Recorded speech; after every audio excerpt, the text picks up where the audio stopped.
Assalamualaikum warahmatullahi wabarakatuh. Perkenalkan, nama saya Linda Mariana SESPD. Saya adalah calon guru penggerak Angkatan 9 dari SDN Sumo Kembang Sri 3, Kecamatan Balongbendo, Kabupaten Sidoarjo.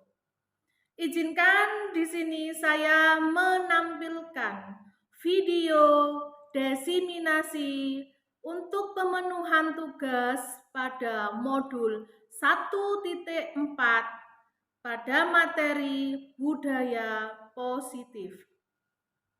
Setelah melakukan video desiminasi budaya positif ini, besar harapan saya yang pertama adalah terbentuknya keyakinan kelas dan kesepakatan kelas yang dibuat oleh siswa dan guru.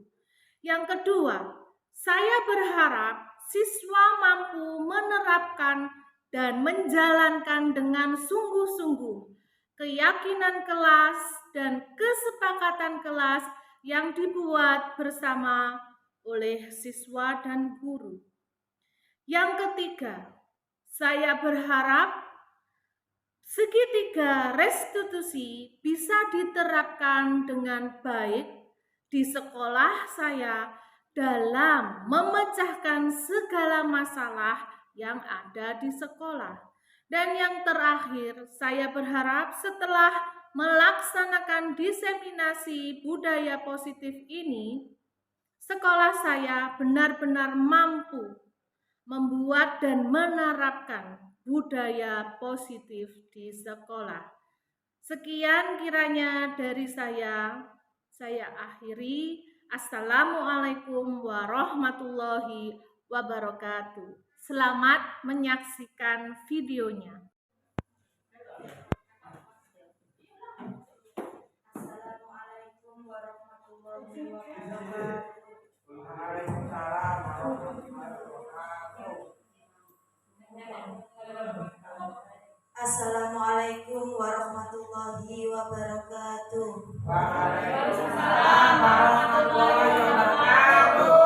Alhamdulillahirabbil alamin wa bihi nasta'inu ala umuri dunya waddin. Wassalatu wassalamu ala asrofil anbiya'i wal mursalin Sayyidina wa maulana Muhammadin wa ala alihi wa sahbihi ajma'in, amma ba'du.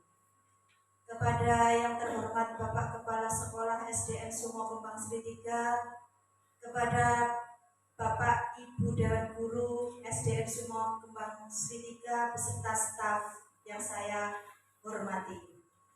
Pertama-tama marilah kita memanjatkan puji syukur kehadirat Allah Subhanahu wa taala atas limpahan rahmat, taufik serta hidayahnya sehingga kita bisa menghadiri acara desiminasi budaya positif di SDN Sumo Kembang Sri 3 dengan keadaan sehat walafiat. Sholawat serta salam semoga tercurahkan pada junjungan kita Nabi Agung Nabi Muhammad SAW. Semoga kita semua telah mendapat syafaat beliau di hari akhir yaumil qiyamah nanti. Amin amin ya rabbal alamin. Yang ketiga kalinya saya mengucapkan terima kasih atas waktu yang telah diluangkan oleh Bapak Ibu SDN Sumo Kembang Sri 3 untuk menghadiri acara desiminasi budaya positif. Semoga amal baik kita semua diterima oleh Allah Subhanahu wa taala. Amin amin ya rabbal alamin.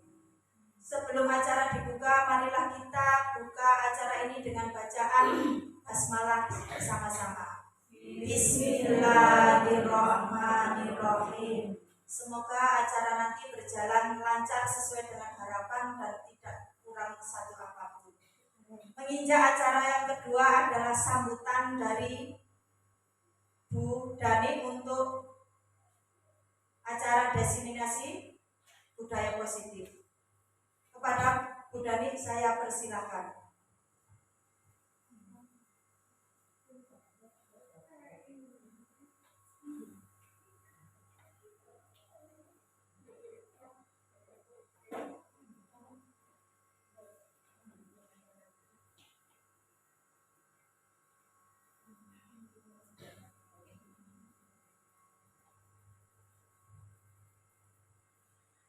Assalamualaikum warahmatullahi wabarakatuh. Bismillahirrahmanirrahim.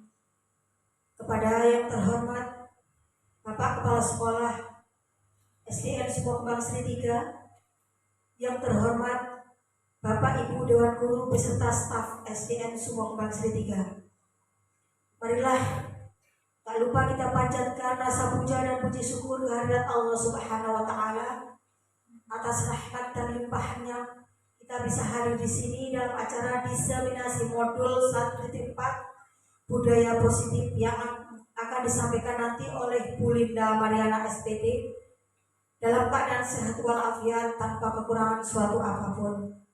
Kedua kalinya salawat serta salam tetaplah kita limpahkan kepada junjungan kita Nabi besar Muhammad SAW.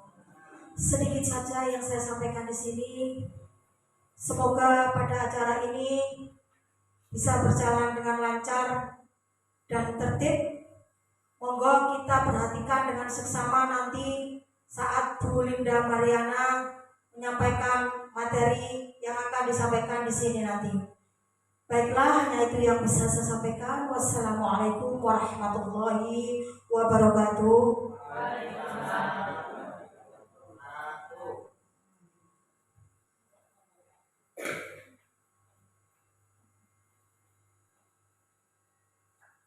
Terima kasih disampaikan kepada Bu Dani. Untuk acara yang selanjutnya adalah Bu Linda Mariana selaku materi.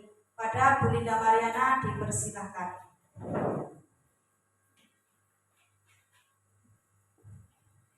Assalamualaikum warahmatullahi wabarakatuh. Waalaikumsalam warahmatullahi wabarakatuh. Bagaimana kabarnya ibu-ibu, bapak? Baik semua? Sehat? Masih semangat? Alhamdulillah. Baik ya, sebelum saya melanjutkan kepada pemateri hari ini, saya ingin buat ice breaking sebentar, tapi ice breakingnya sambil sedikit pikir. Perhatikan pertanyaan saya, clue-nya. Perhatikan clue dari saya. Ini 1, yang ini 2, kalau ini 3. Pertanyaannya, ini berapa? 4. Salah. Ini 4. Salah. Coba ulang ya, perhatikan pertanyaannya. Ini 1, yang ini 2, kalau ini 3. Kalau ini berapa? 1. Salah. Kalau ini 3. Coba ulang ya, perhatikan clue dari saya. Ini 1, yang ini 2, kalau ini 3. Yang ini berapa? 2. Pinter Muila, Pak Andri, tepuk tangan. Ada yang sudah connect ya nanti ya, masih konsep ya. Lagi coba 1 kali lagi. Ini berapa? 1. Pinter. Jadi perhatikan punya itu dari kata depannya. Ini 1, kalau ini berarti pakai 1. Yang ini 2, kalau ini 3. Kalau ini berarti 3. Seperti itu. Ya, oke. Baik Bapak Ibu guru ya. Saya di sini ini adalah untuk pemenuhan tugas CGP angkatan 9 pada modul 2 yaitu budaya positif. Di sini saya dapat tugas untuk melaksanakan diseminasi kepada rekan sejawat yang ada di sekolah untuk pengenalan tentang apa sih budaya positif itu, gitu ya. Kemudian latar belakang dari budaya positif. Latar belakangnya apa? Adanya budaya positif. Karena selama ini saya melihat itu murid tidak suka peraturan. Mereka katakan tidak suka diatur ya anak-anak itu. Sehingga selama ini jika murid melakukan pelanggaran maka akan mendapat hukuman. Benar apa bukan? Iya kan? Kalau melanggar pasti banyak dapat hukuman dan cenderung akan mempermalukan dirinya sendiri. Dan kalaupun itu sudah tahu dapat hukuman, kebiasaan mereka itu pasti ngulang lagi. Gimana apa bukan? Ya. Ngulang lagi kan ya? Ya. Budaya positif. Barangkali Bapak Ibu guru tahu arti dari budaya dan positif. Apa itu budaya? Apa itu positif? Ada yang bisa bantu? Budaya itu apa? Positif itu apa? Kira-kira? Ya, monggo Bu Dani. Budaya itu sesuatu yang sudah biasa kita lakukan dalam sehari-hari.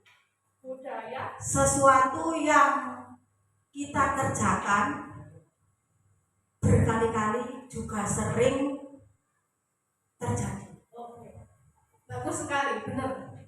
Dan bisa disimpulkan budaya itu memang adalah kegiatan yang sering dilakukan ya, atau kebiasaan. Nah, kalau positif, sesuatu yang baik, benar. Budaya positif adalah itu tadi kebiasaan yang baik. Nah, kemudian tujuan dari aksi nyata saya melakukan diseminasi budaya positif ini adalah yang pertama untuk menciptakan murid yang merdeka dan disiplin diri yang kuat. Merdeka, disiplin. Yang kedua, menciptakan menumbuh kembangkan budaya positif di sekolah dan meyakini nilai-nilai kebajikan universal. Jadi tujuannya itu saya berharap budaya positif ini bisa tumbuh di sekolah dan anak-anak itu bisa meyakini nilai-nilai kebijakan universal. Kemudian, mohon maaf ya, dulu saya. Kemudian tolak ukur dari aksi nyata diseminasi ini adalah terbentuknya keyakinan kelas dan kesepakatan kelas yang dibuat. Jadi waktu saya memaparkan ini kedepannya itu saya pengennya itu tiap kelas sudah terbentuk keyakinan kelas dan kesepakatan kelas. Kemudian siswa mampu menerapkan dan meyakini keyakinan dan kesepakatan yang dibuat. Kemudian yang ketiga, saya juga berharap Bapak Ibu guru kalau memecahkan suatu masalah yang ada pada siswa itu menggunakan segitiga restitusi. Apa itu segitiga restitusi? Nanti kita bahas, nanti saya bahas. Dan yang terakhir adalah saya juga berharap bahwa sekolah kita bisa benar-benar menerapkan budaya positif. Oke, terima kasih. Itu untuk yang tolak ukur. Lanjut Mas Farid. Ini ada pertanyaan pemantik. Tidak perlu takut salah atau benar. Cuma dijawab aja. Setuju atau tidak setuju? Yang pertama, bahwa hukuman dapat mendisiplinkan anak. Betul atau tidak? Kalau dihukum berarti anak pasti disiplin ya? Oke, banyak yang setuju.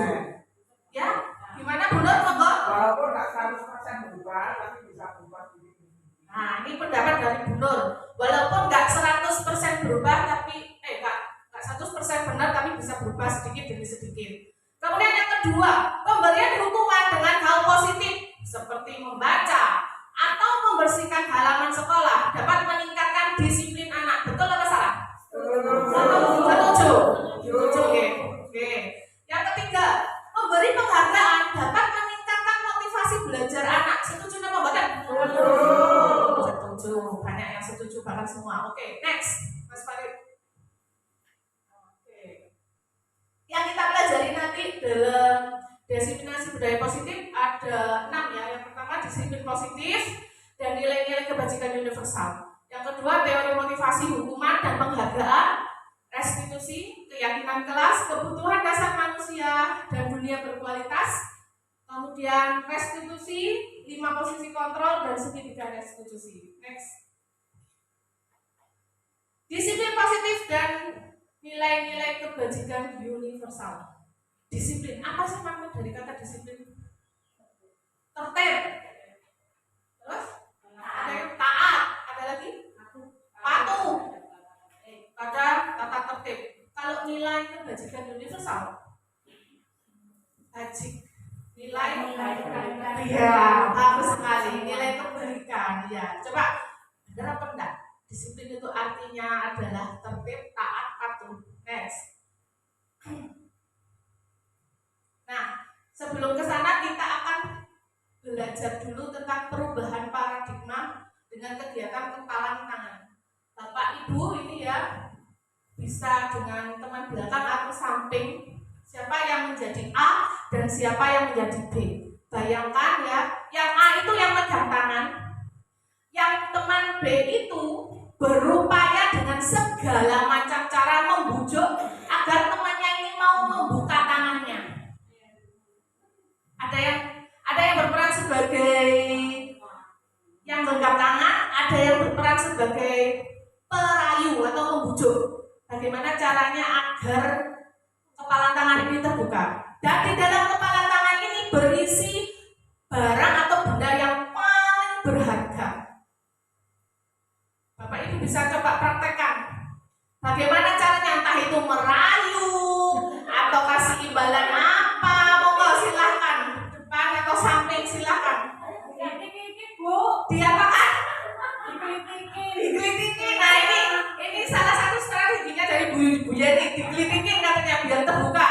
Terus selain itu dirayu. Pakai apa Bu merayunya? Kata-kata yang manis. Kata-kata yang manis. Ada lagi enggak? Ada lagi? Diimbali sama uang? Enggak ada yang gitu.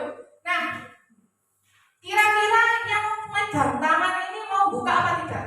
Nah, Kenapa tidak? dengan pendidikan. Kekeh dengan pendiriannya. Nah, apakah orang lain itu berarti bisa mempengaruhi si penggenggam tangan enggak? Kadang bisa, kadang tidak. Kenapa kok tidak dan kenapa kok bisa? Kalau pendiriannya tetap kan tidak bisa terpengaruh. Bagus sekali. Jadi faktor intrinsik lebih kuat ya daripada faktor ekstrinsik. Ya itu hanya perubahan paradigma ya. Oke, next.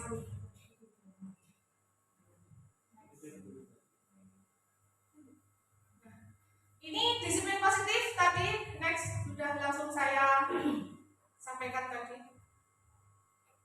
Next. Balik lagi kepada makna disiplin. Tadi disiplin diartikan adalah tertib, terus apa lagi? Patuh, taat. Padahal dari artinya disiplin berasal dari bahasa Latin disiplina, yang artinya belajar. Berarti salah ya selama ini ya kita ya. Artinya lo belajar, bukan tertib, taat, patuh, ya, gitu kan ya. Karena asal dari kata ini berkonotasi dengan disiplin diri dan murid-murid Sokrates dan Plato. Kemudian disiplin diri membuat orang menggali potensinya menuju sebuah tujuan, apa yang dia hargai. Namun, nah ini baru di Indonesia ini, dalam budaya kita, makna disiplin telah berubah menjadi sesuatu yang dilakukan seseorang pada orang lain untuk mendapatkan kepatuhan. Berbeda ya, kalau dengan arti sebenarnya. Ya, berbeda. Padahal artinya adalah belajar. Tapi kalau yang sudah terlanjur di sini menjadi patuh. Ya. Next. Nah, berasal dari Latin memang kata disiplin. Kan kita sebelumnya nggak tahu kata-kata disiplin itu apa. Kita hanya mengucapkan ikut-ikut mengucapkan aja, tapi nggak tahu arti sebenarnya. Diplesetkan menjadi kepatuhan, tapi sebenarnya adalah artinya belajar. Next.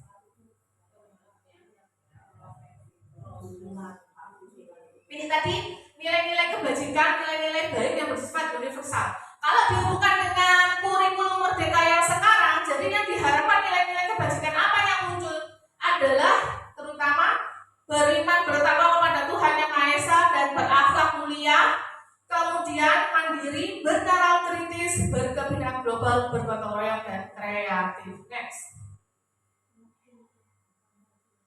Kemudian Bapak Ibu tahu ini siapa? Oh iya, Bapak kita ya, Bapak pendidikan. Beliau sangat hebat sekali ya. Menurut filosofi Ki Hajar Dewantara, mendidik dan mengajar adalah proses memanusiakan manusia, sehingga harus memerdekakan manusia dengan segala aspek kehidupan baik secara fisik, mental, jasmani, dan rohani. Sedangkan pendidikan sendiri pengertiannya adalah pembudayaan. Nah, ada kata budaya. Pembudayaan buah budi manusia yang beradab dan buah perjuangan manusia terhadap dua kekuatan yang selalu mengelilingi hidup manusia, yaitu kodrat alam dan zaman atau masyarakat. Jadi intinya itu belajar itu tidak boleh lepas dari kodrat alam dan kodrat zaman yang sekarang atau yang saat ini, gitu ya. Next. Nah, Ini ada pertanyaan. Ini apakah termasuk hukuman atau konsekuensi? Mencatat 100 kali di dalam buku kalimat, ya, saya tidak akan terlambat lagi karena terlambat ke sekolah. Itu termasuk hukuman apa konsekuensi? Hukuman. Yang kedua, lari mengelilingi lapangan basket 2 kali karena terlambat hadir di sekolah. Hukuman apa konsekuensi? Ini dulu saya sering kayak gini ya, saya jujur ya.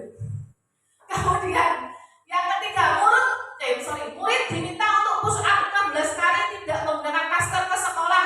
Hukuman. Menggantikan kertas tugas teman yang telah dicoret-coret. Hukuman atau konsekuensi? Lanjut, membersihkan tumpahan air di meja tulis karena tersenggol pada saat belajar. Ada yang hukuman, ada yang konsekuensi. Murid disuruh untuk mengenakan sepatu seharian di sekolah karena tidak mengenakan sepatu hitam. Tuh, maksudnya ini keliru ya. Murid disuruh untuk tidak mengenakan sepatu, jadi telanjang kaki. Maaf saya salah ketik ya, karena tidak menggunakan sepatu hitam. Hukuman apa konsekuensi? Konsekuensi. Ada yang hukuman, ada yang konsekuensi. Kemudian lari mengelilingi lapangan basket 2 kali karena terlambat 10 menit untuk pelajaran PJOK. Ada yang hukuman, ada yang konsekuensi. Oke, kita lihat jawabannya.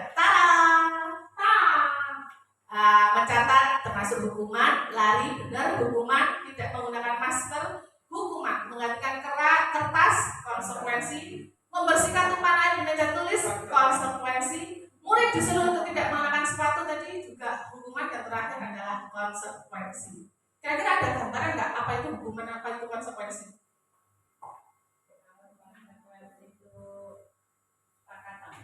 Kalau konsekuensi kesepakatan, kalau hukuman Kalau konsekuensi itu lebih bertanggung jawab. lebih ke tanggung jawab. Terhadap diri sendiri. Pertanggungjawaban orang-orang itu harus sama. Tapi kalau hukuman itu dari orang lain.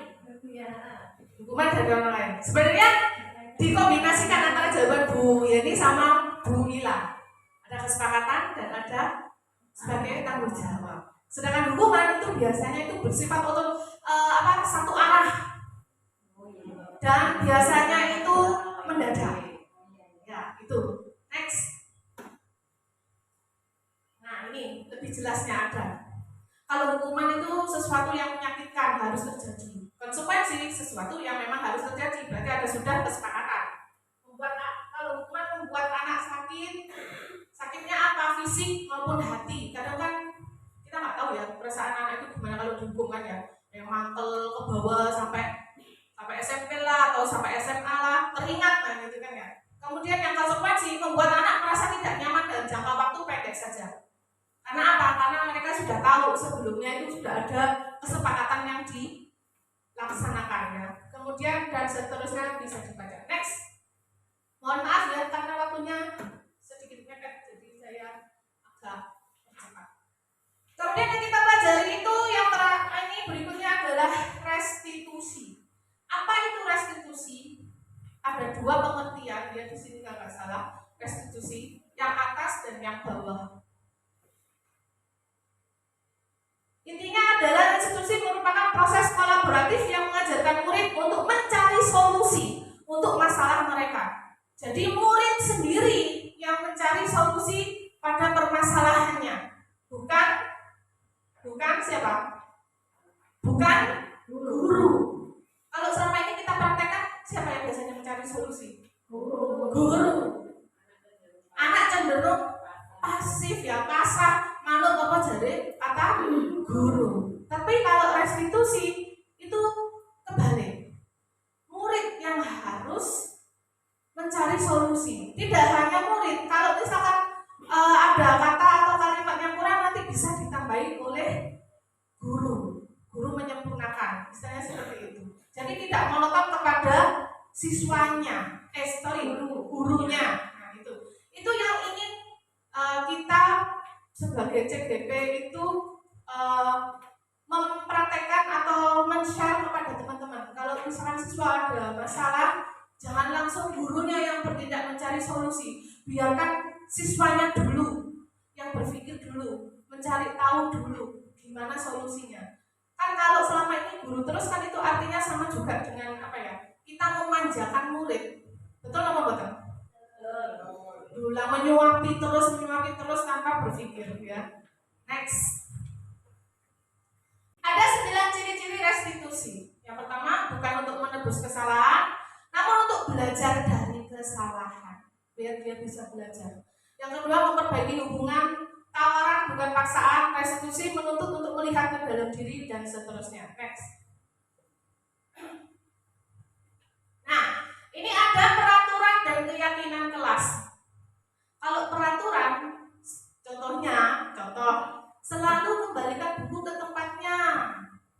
Itu merupakan kalau dalam keyakinan kelas adalah bentuk sebuah tanggung jawab. Dilarang mengganggu orang lain, peraturan. Kalau dalam keyakinan, kalimat ini termasuk menghormati orang lain. Hadir di sekolah 15 menit sebelum pembelajaran dimulai. Kan ada ya peraturan kita ya itu. Nah, dalam keyakinan kelas itu termasuk kegiatan menghormati orang lain atau berkomitmen. Dilarang melakukan kekerasan dalam keyakinan kelas termasuk dalam kegiatan keselamatan menghormati orang lain dan seterusnya. Next. Kebutuhan dasar manusia. Kebutuhan dasar manusia itu pada dasarnya ada 5. Kasih sayang dan rasa diterima, kesenangan, penguasaan, kebebasan dan bertahan hidup. Kalau ini misalkan saya bertanya, Bu Luti, kebutuhan sampean yang paling utama itu apa? Kasih sayang. Kasih sayang. Iya, kasih sayang. Oh, yang paling utama. Bukan curhatan ya itu. Bukan. Asli kasih sayang. Kasih sayang dari siapa kalau boleh tahu? Dari keluarga, bukan dari suami. Ya termasuk. Jadi yang paling utama adalah kasih sayang. Setiap orang pasti beda nanti jawabannya. Kalau Bu Ika, paling utama kebutuhan dasarnya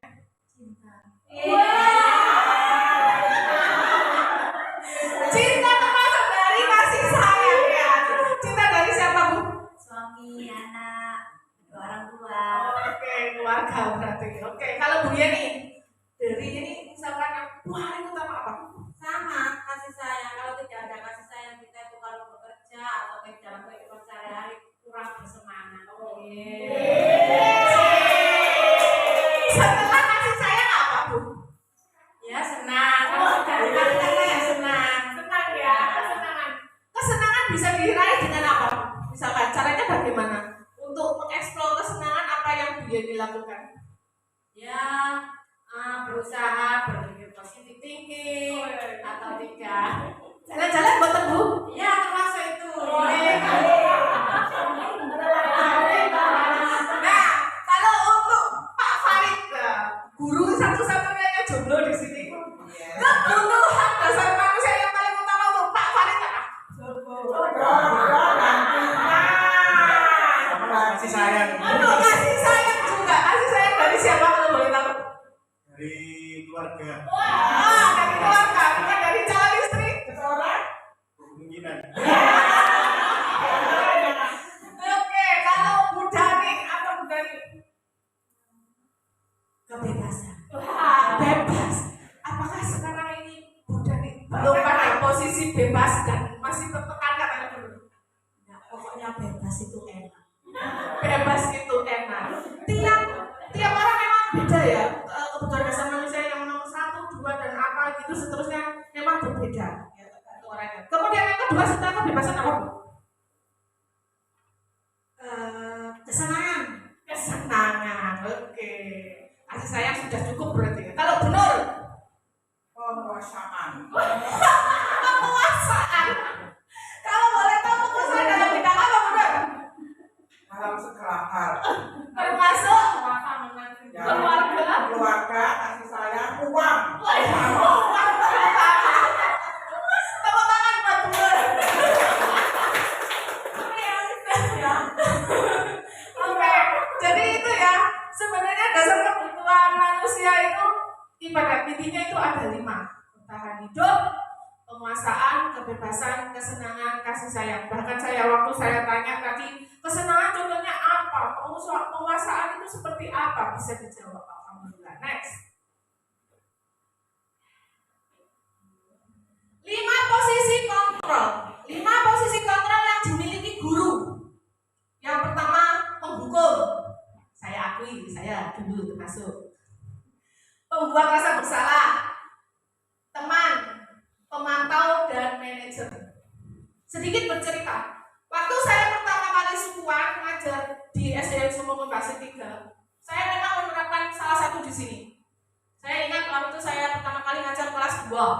Setelah kelas 2 saya kelas 3. Di situ saya memposisikan diri saya sebagai teman. Saya cenderung memperlakukan mereka murid kelas rendah 2 atau 3 itu sebagai teman. Tapi saya rasa lama-lama merasakan kok anak-anak ini kayak melunjak ya sama saya. Seperti itu. Lama. Ya, lama bahasa Jawanya. Enggak tahu lagi kalau teman-teman pernah nggak posisi di antara 5 itu. Kemudian waktu pindah ngajar kelas 5, kereng saya keluar, terhukum.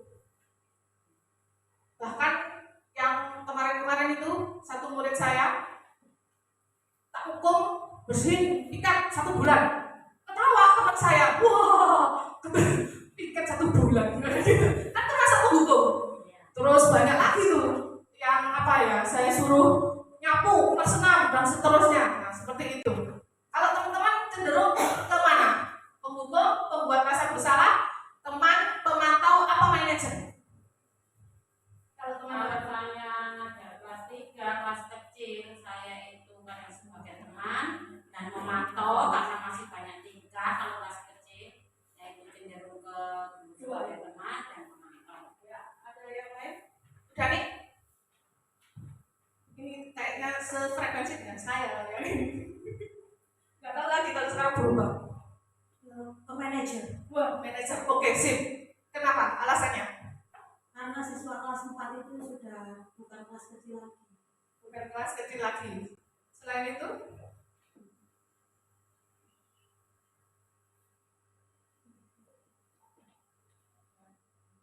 Berusaha agar lebih mandiri saja.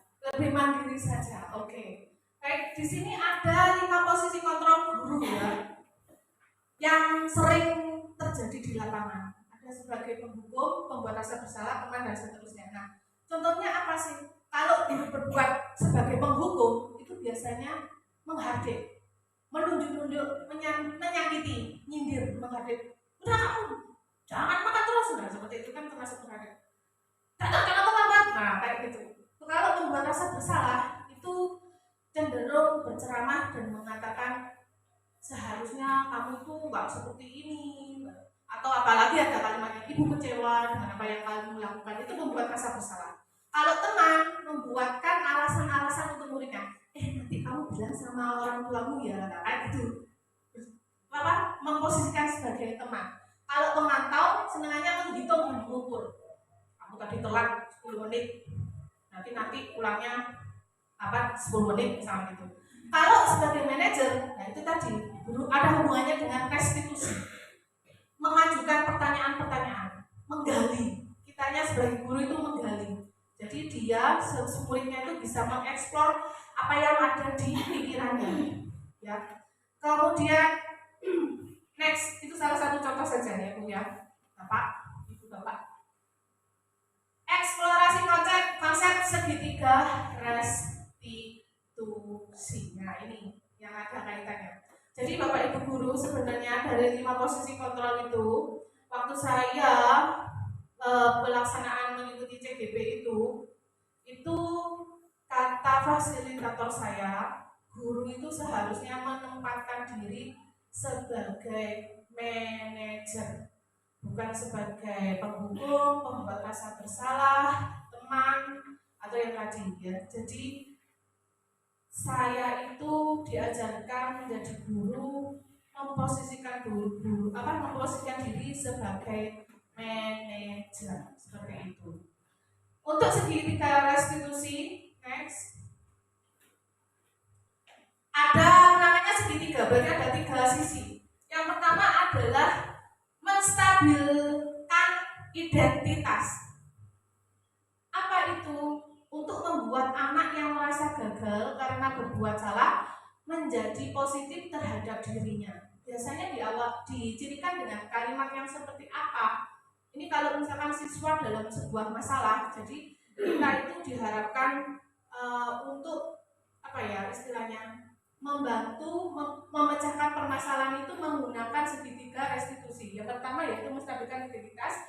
Awal kalimatnya bisa diawali dengan berbuat salah itu hal yang manusiawi, atau tidak ada manusia yang sempurna, atau bapak ibu juga buat salah. Jadi jangan langsung kamu ngapain tadi. Jadi jangan seperti itu.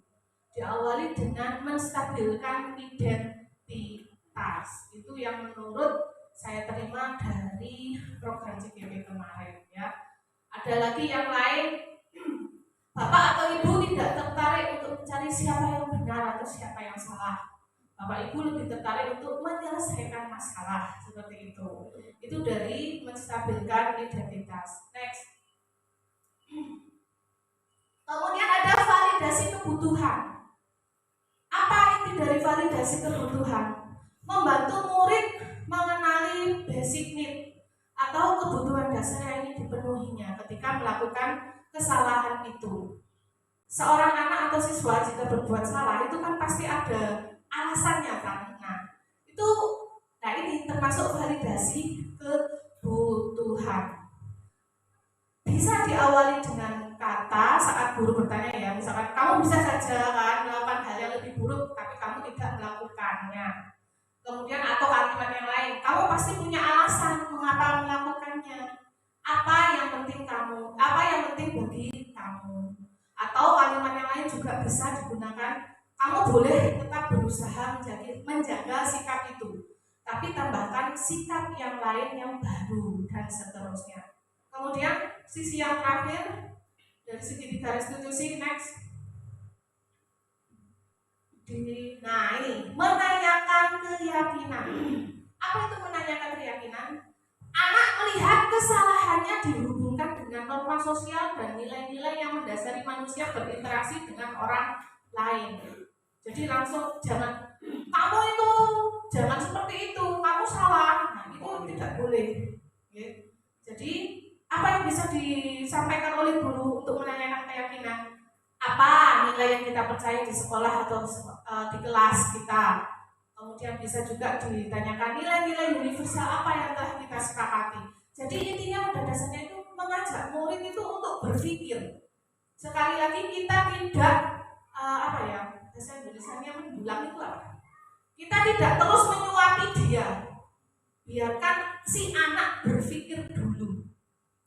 Kita tidak memanjakan, ya seperti itu. Next, sudah. Terima kasih. Kiranya cukup sekian pemaparan dari saya.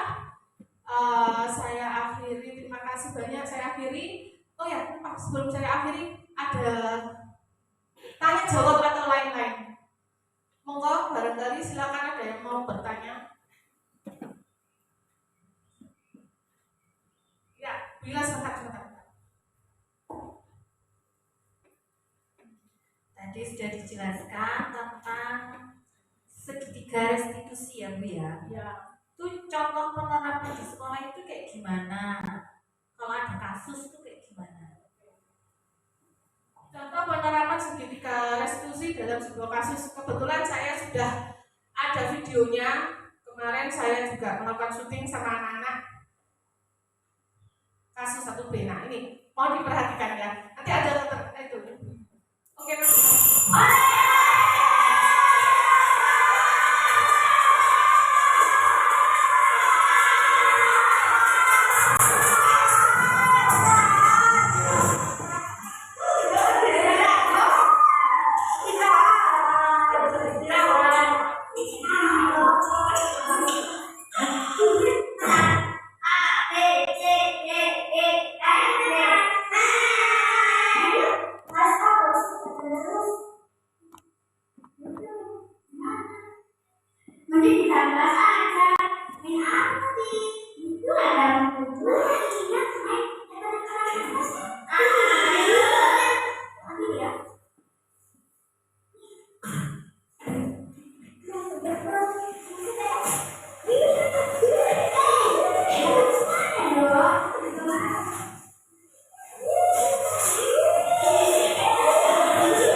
lihat dompet teman-teman. Sekarang Haris ajar. Oh ya sudah, kita ke sana.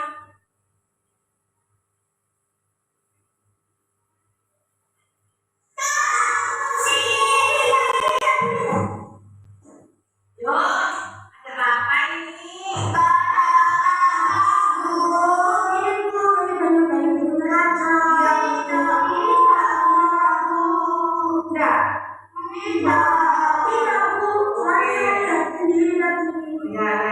Ini Les, Eja sama Putra keluar dulu.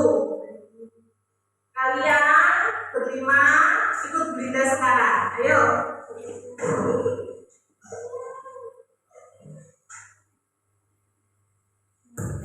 Kalian tahu nggak kenapa kalian saya panggil di sini? Kalian kelihatannya ada masalah besar ya? Iya. Tadi Belinda dengar dari laporan Putra sama Eja. Coba, apa sih yang kalian lakukan? Menyontek kertasnya, buku. Oh, buku ini lah. Ini bukunya siapa nih? Kalian apa? Terus buat mainan. Mainnya di mana kalian? Ada lagi yang ingin kalian sampaikan? Apa?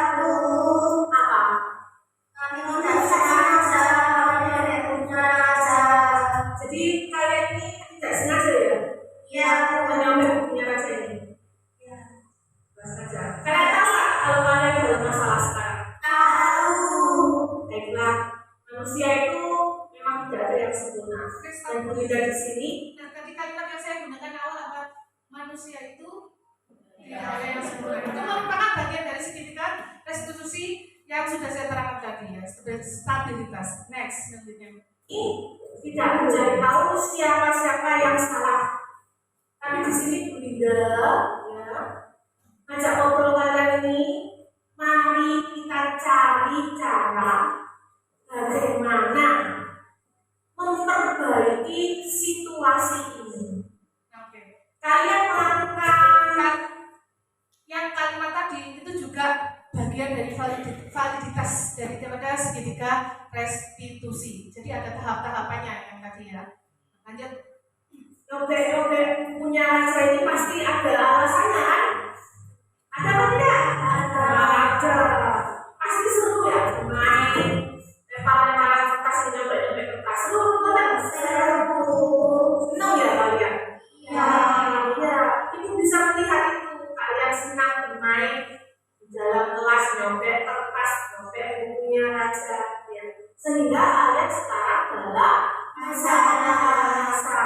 Nah, sekarang kita bicara dulu tentang keyakinan kelas dan kesepakatan kelas yang Oke, sudah. stop. Nah, yang saya sampaikan tadi, waktu saya ngomong sekarang kita bahas tentang keyakinan dan kesepakatan kelas itu adalah bagian juga dari segitiga restitusi. Yang terakhir yaitu tentang keyakinan. Jadi kalau intinya kita harus membuat kesepakatan atau keyakinan kelas dulu, ya Bapak Ibu. Ayo lanjut. Kita buat bersama. Nah,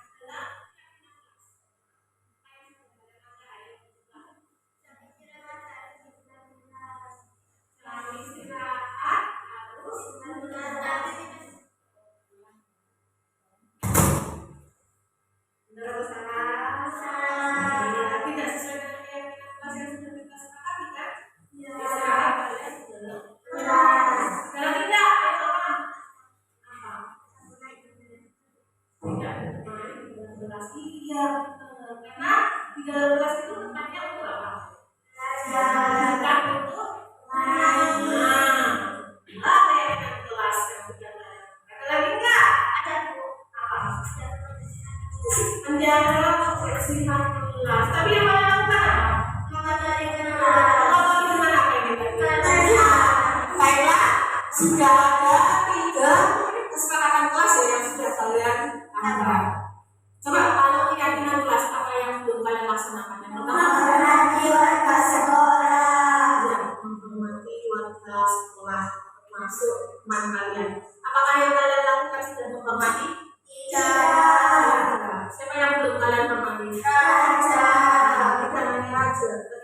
teman sekelas kalian. Karena kalian tadi bermain di dalam kelas. Terus selain tidak menghormati, ini yang kelas apa? Menyayangi. Ya. Kalian juga tidak menyayangi teman kalian. Siapa sih Kak? Siapa yang tidak kalian sayangi? Selain menyayangi, apalagi? Sopan.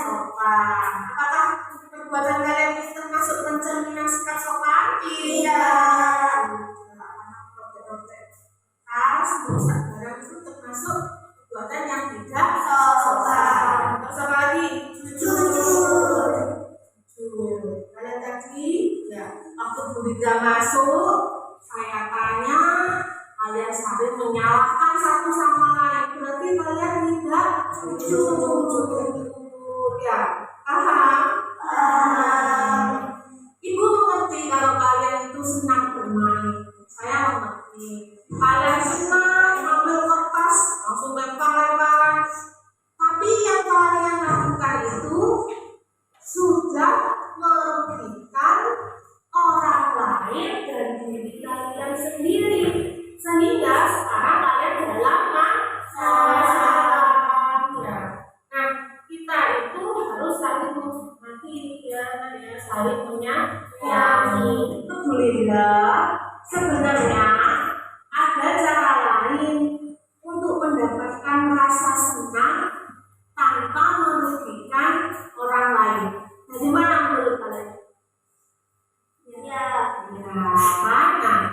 Setelah kalian mengetahui hal ini, ya, kira-kira apa yang bisa kalian lakukan untuk memperbaiki kesalahan kalian? Meminta maaf. Oke.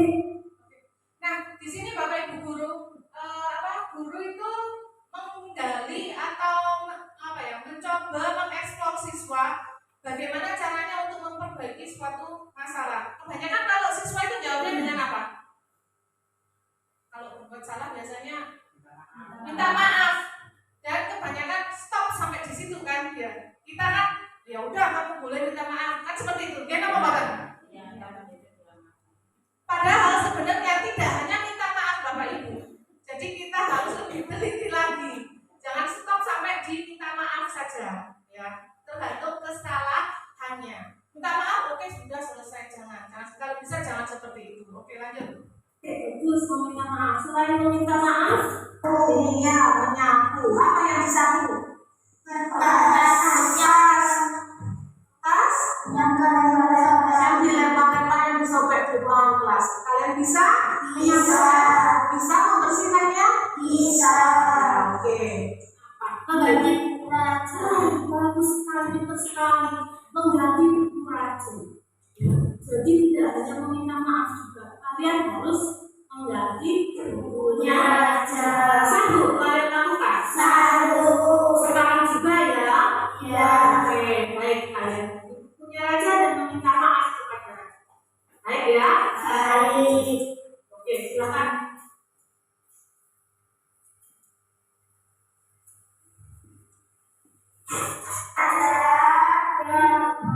Bukunya rusak saja.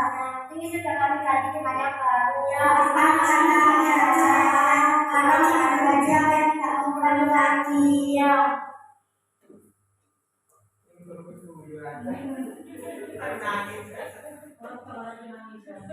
Ya, itu tadi contoh praktik dari segitiga restitusi. Jadi sekali lagi dalam segitiga restitusi itu kita sebagai guru jangan langsung memberi solusi. Ajaklah siswa kita itu berpikir terlebih dahulu. Caranya ya kita ada menstabilkan identitas, ya keyakinan dan seterusnya. Nah, baik, ada lagi yang ingin ditanyakan? Oke, Bu Ika, monggo.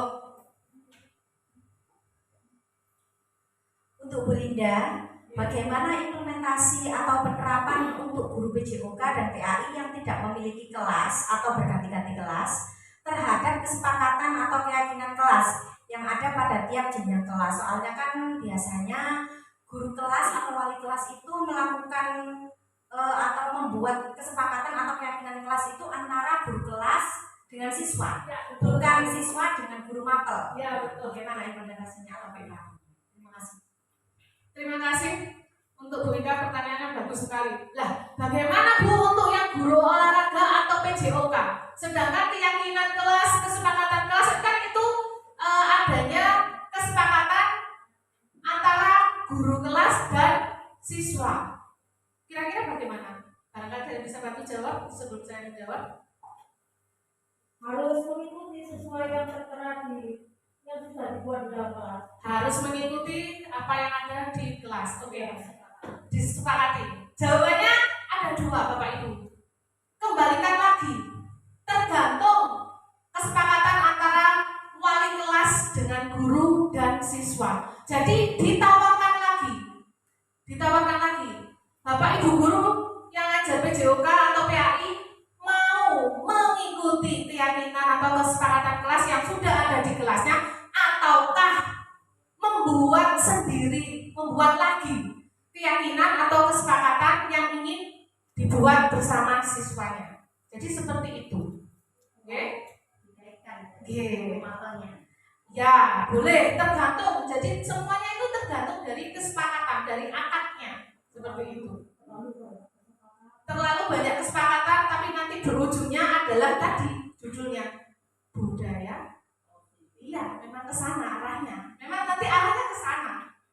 Nanti ke visi misi bahkan berhubungan juga ke kurikulumnya. Next. Ada lagi yang ingin ditanyakan? Oke, terima kasih Bu Dani. Saya mau tanya, kira-kira itu adakah persamaan dan perbedaan antara peraturan sekolah dengan kesepakatan atau keyakinan kelas?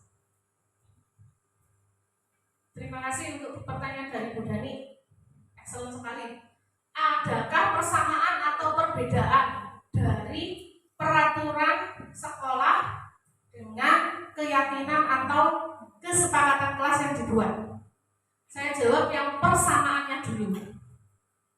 Peraturan sekolah atau tata tertib sekolah, persamaan dengan keyakinan dan kesepakatan adalah hanya satu. Kedua-duanya memiliki nilai-nilai kebajikan.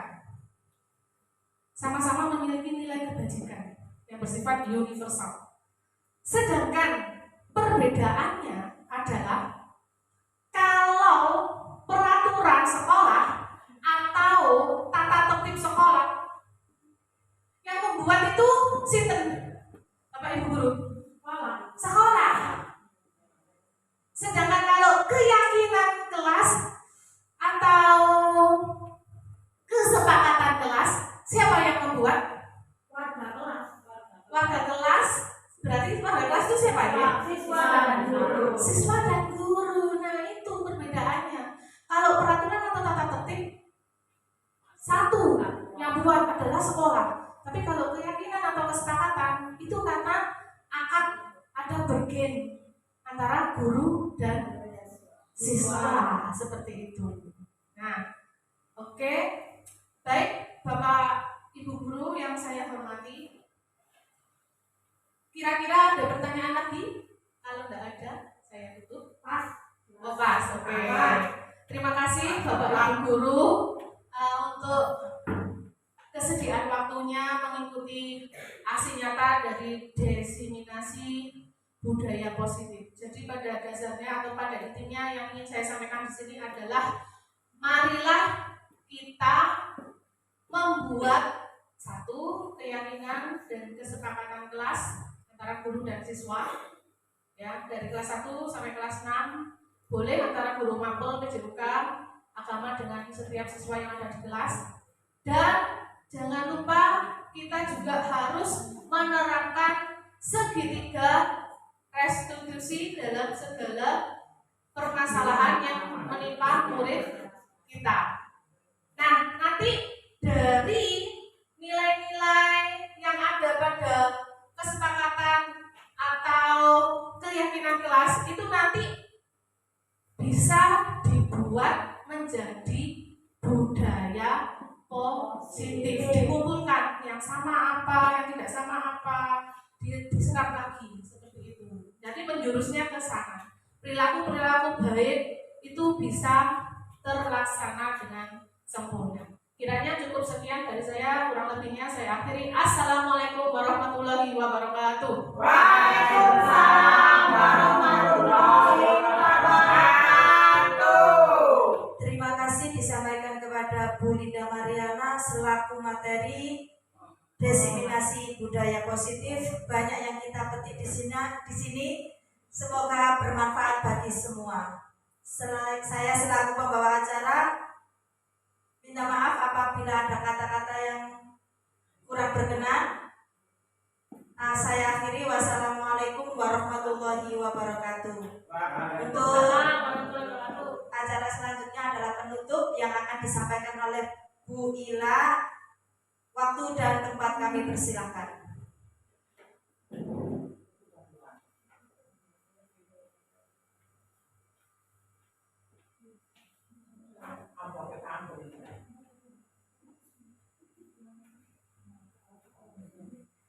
Assalamualaikum warahmatullahi wabarakatuh. Waalaikumsalam warahmatullahi wabarakatuh. Hadirin yang saya hormati, sebelumnya marilah sejenak kita menundukkan hati, berdoa agar hari ini dapat kita lalui dengan penuh hati. A'udzubillahi minasyaitonirrajim. Bismillahirrahmanirrahim. Hamdasyakirin, hamdan na'imin, hamdan yuwafi ni'amahu wa yukafi mazidah. Ya Rabbana lakal hamdu kama yanbaghi li jalali wajhikal karimi wa 'azimi sultanik. Ya Allah, kami hadapkan diri kepadamu, kami tundukkan hati kami bermunajat kepadamu, kami pasrahkan jiwa dan raga kami kepadamu. Ya Allah, hadirkanlah kekhusyuan dan keikhlasan dalam doa kami. Ya Allah, di dalam pengawasanmu kami berkumpul dalam kegiatan diseminasi budaya positif.